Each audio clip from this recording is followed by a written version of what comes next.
Muy buenas a todos, bienvenidos a un nuevo vídeo en Cibeles TV. El Real Madrid en el día de ayer se impuso por 3-0 en la ida de los octavos de final de la Champions League frente al Manchester City, que ya sabéis que prácticamente es el clásico europeo en los últimos años. Y para sorpresa de la mayoría de aficionados, tanto del Real Madrid como del mundo en general, el Madrid volvió a ser lo que era, volvió a tener identidad, volvió a ejercer esa lucha que caracteriza a nuestro club desde hace tantos años y que aproximadamente en el último año y medio habíamos perdido.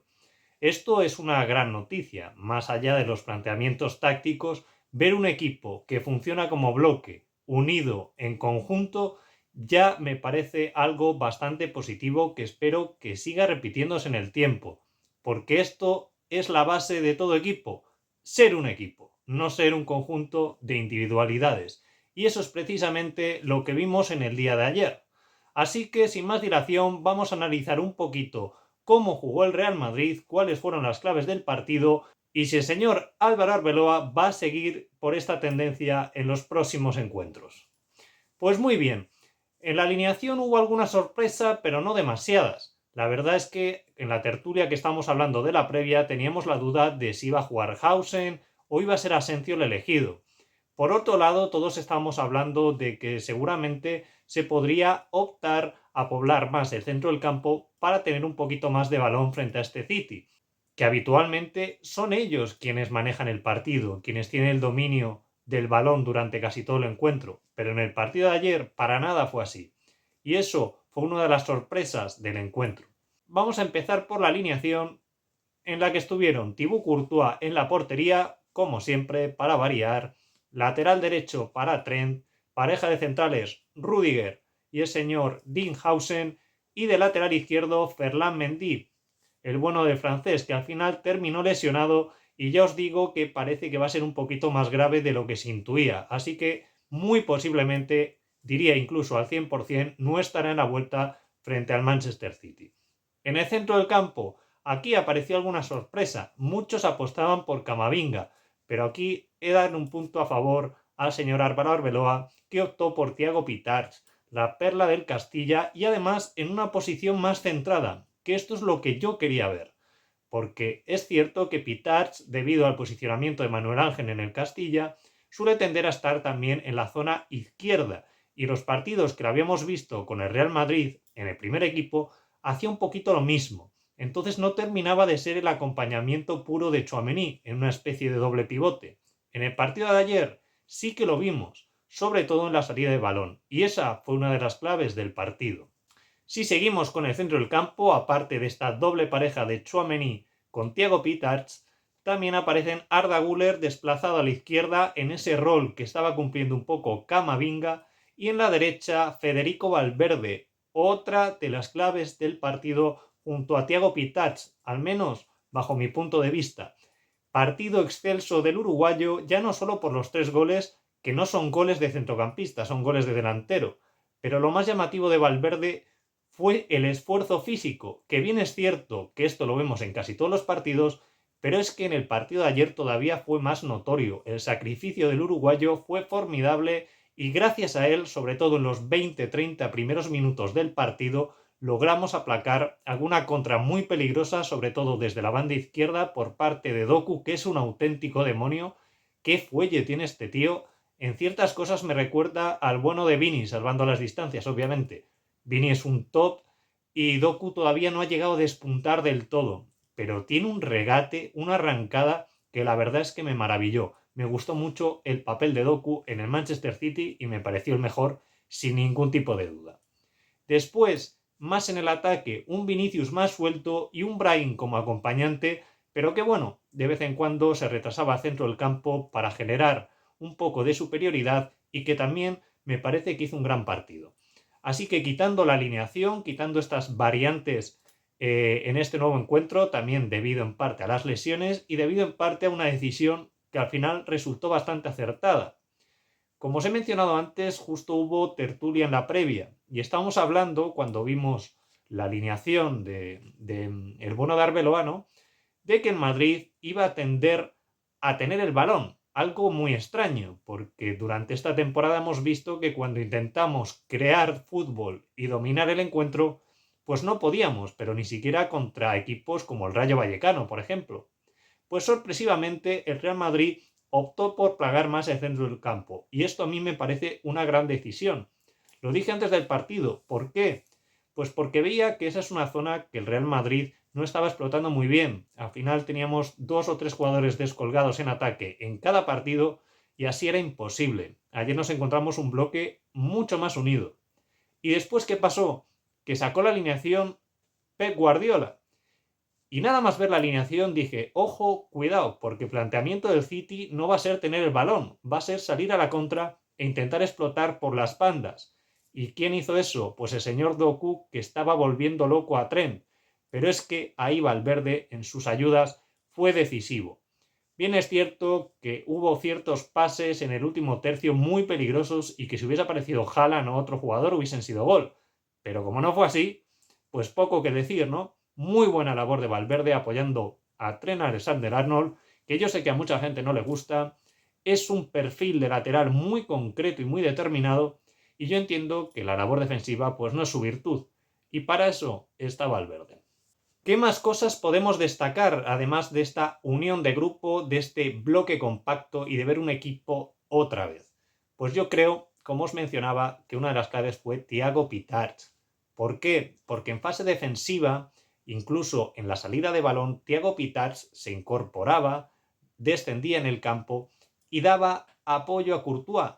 ¿Por qué? Porque de esa forma se generaba una superioridad en la presión frente al Manchester City, que ejercían, pues bueno, al inicio Savinho por la derecha, el señor Doku por la izquierda y Haaland por el centro.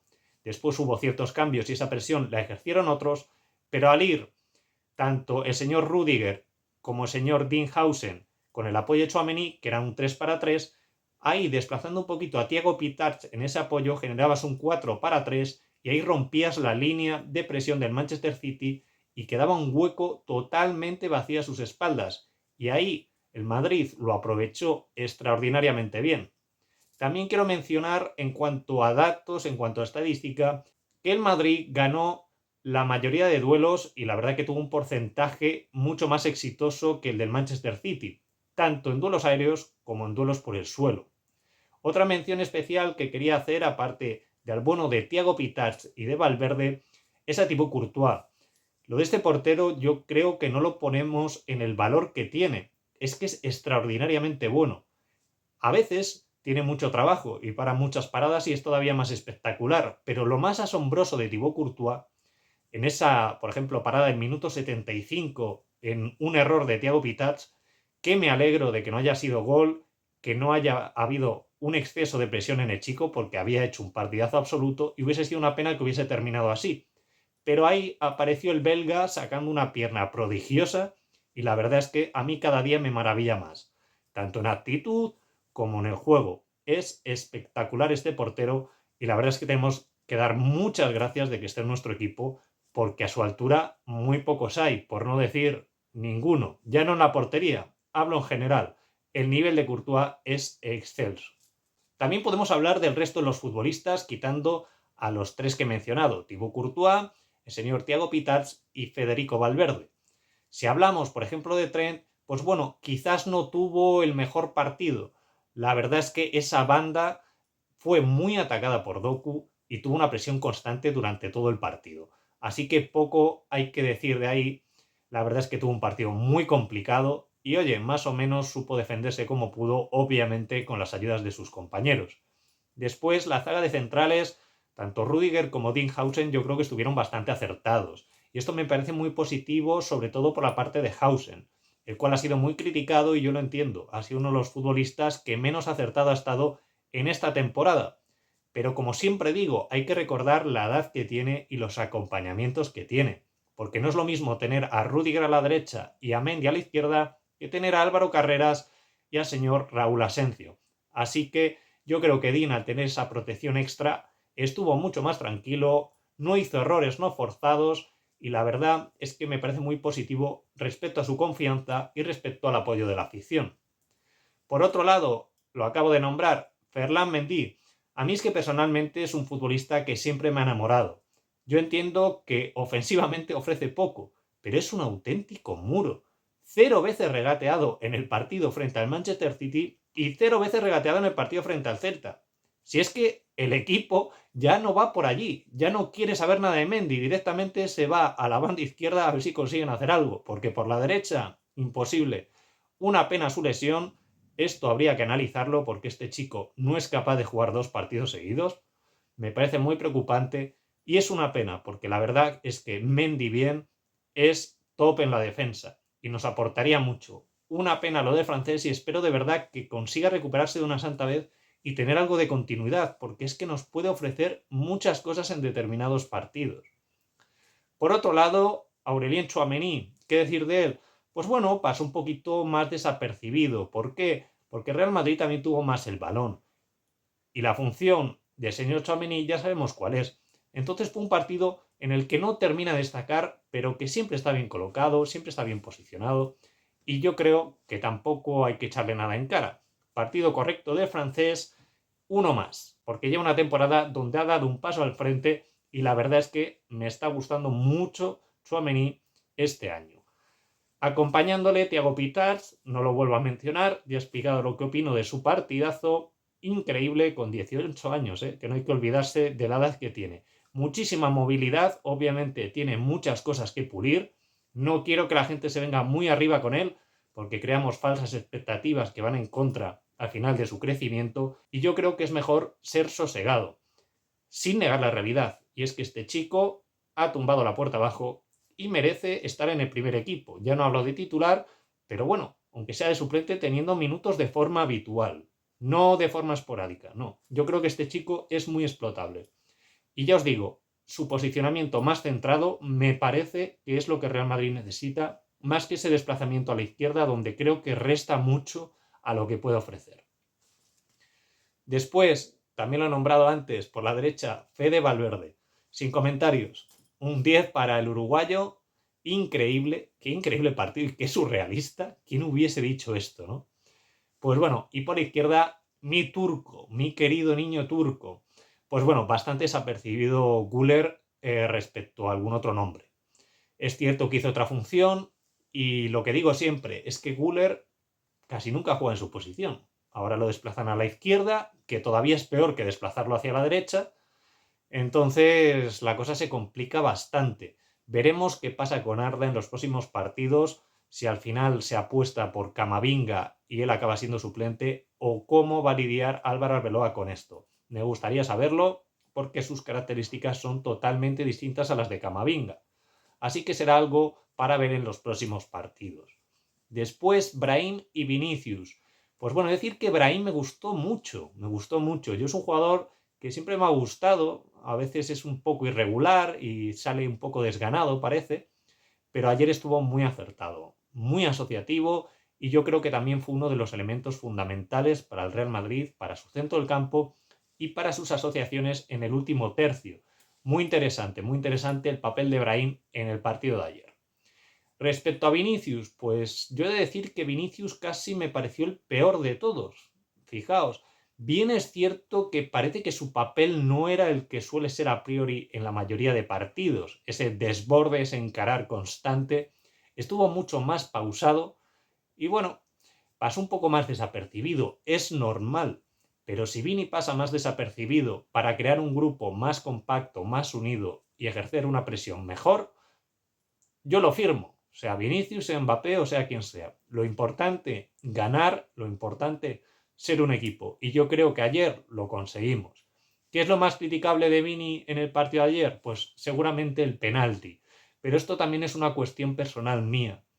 No es algo que pueda achacar directamente solo a Vinicius. Esto lo hace mucha gente, estas paradiñas, estos lanzamientos extraños, ¿no? Como Neymar, el propio Lewandowski lo hace mucho. Muchísimos futbolistas, no es una cosa de Vini, ¿no? A mí personalmente es algo que detesto profundamente.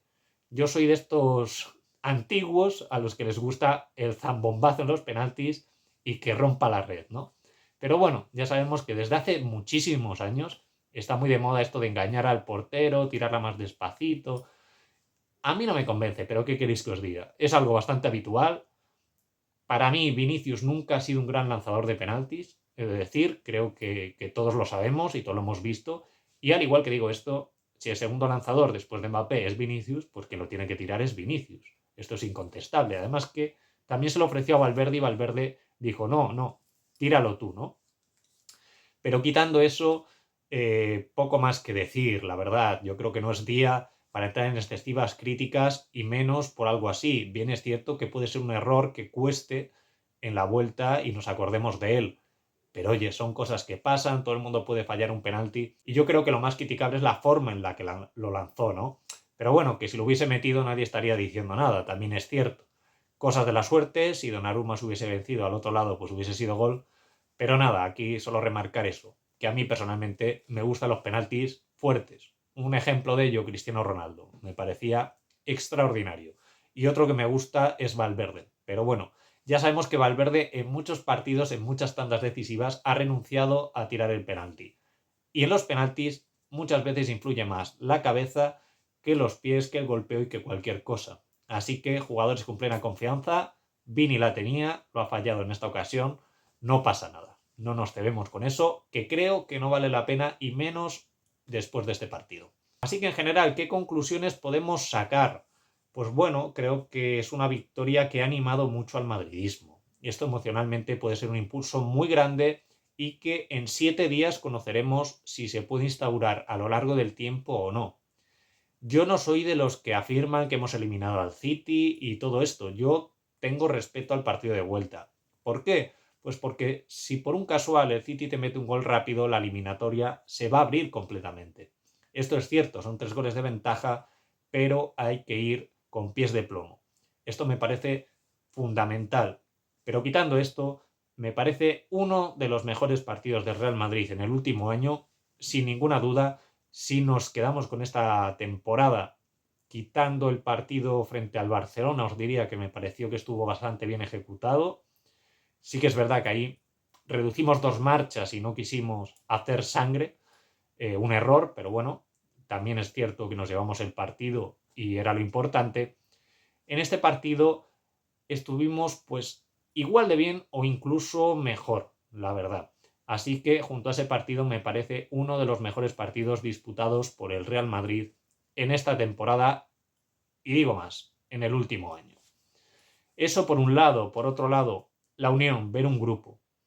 Eso era fundamental. Llevamos muchísimo tiempo sin verlo, estábamos muy perdidos. Había mejorado un poco la actitud hace 2 meses y pico, un poquito antes de la ida de Xabi Alonso, pero no terminamos de ver un grupo, un equipo como tal. Yo ayer sí lo vi.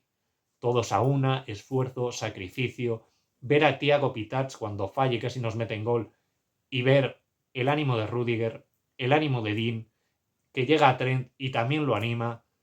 Eso es lo que necesita el Real Madrid. Queda muy claro, ayer se vio, y yo sé que podríamos entrar en cuestiones tácticas como las que he dicho de Thiago Pitats acompañando a Tchouaméni en la salida de balón o esa movilidad que tuvo en el hueco de centro del campo para generar superioridad en él. Pero es que me parece aún más importante la actitud, la entrega, la unión. Eso es lo que queríamos ver. Eso es lo que pedíamos y por eso hemos sido tan críticos durante tanto tiempo. Alguno aquí se piensa que esto es una guerra de Xavi y Arbeloa. Nada más lejos de la realidad. El madridista de bien lo que quiere es que el club esté bien, que gane y que aparte de ganar muestre un juego definido, muestre una forma de jugar y sean un grupo. Ayer lo vimos, así que ole, sea con Arbeloa, sea con Xabi Alonso o sea con Rita la cantaora. Esto es totalmente indiferente. Esto es el Real Madrid y como os he dicho siempre, en este canal siempre se apoyará al Real Madrid por encima de individuos y por encima de nombres. Y a Arbeloa en el partido de ayer hay que aplaudirle. Y voy a decir más.